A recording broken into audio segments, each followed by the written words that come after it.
Hi అందరికీ. ఈరోజు మనం రవ్వ కేసరి ఎలా చేయాలో చూద్దాం. ముందుగా ఒక కళాయిలో నెయ్యి వేసి రవ్వ వేయాలి. అది బాగా ఫ్రై చేయాలి. అది డ్రై రోస్ట్ అయ్యేంత వరకు అలాగే కలుపుతూ ఉండాలి. కొంచెం మీడియం ఫ్లేమ్లో ఉంచి కలపాలి, లేకపోతే మాడిపోతుంది. అలా కలుపుతూనే ఉండాలి.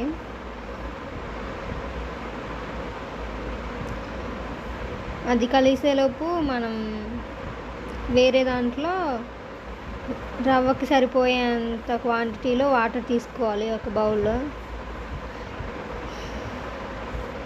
తర్వాత అవి వేడి చేయాలి.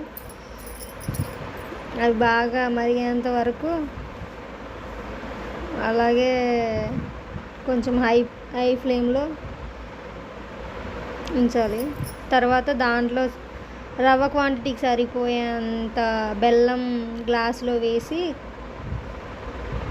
కరిగిన తర్వాత అందులో వేయాలి. కొంచెం పంచదార అయినా వేసుకోవచ్చు. పంచదార వేసాము అందులో. తర్వాత ఇవి బాగా మరిగేంత వరకు ఉండాలి. కొంచెం అవి మరిగేటప్పుడు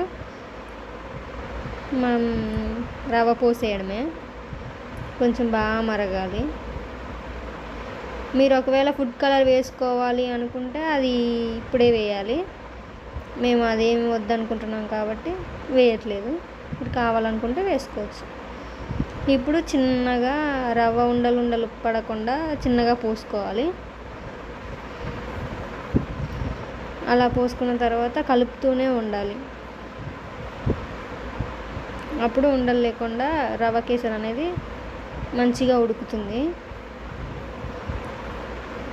తర్వాత అలా ఉడికేలాగా చూసుకోవడం. మీకు ఏ కలర్ కావాలంటే ఆ కలర్ వేసుకోవచ్చు, ఫుడ్ కలర్.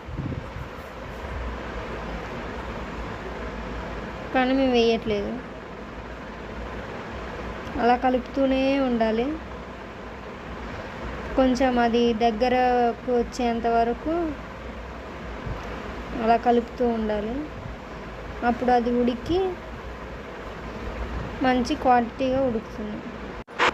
అలా థిక్నెస్ వచ్చేంత వరకు తిప్పితే మన rava kesari ready. Thank you for watching this video. Bye. Share and subscribe.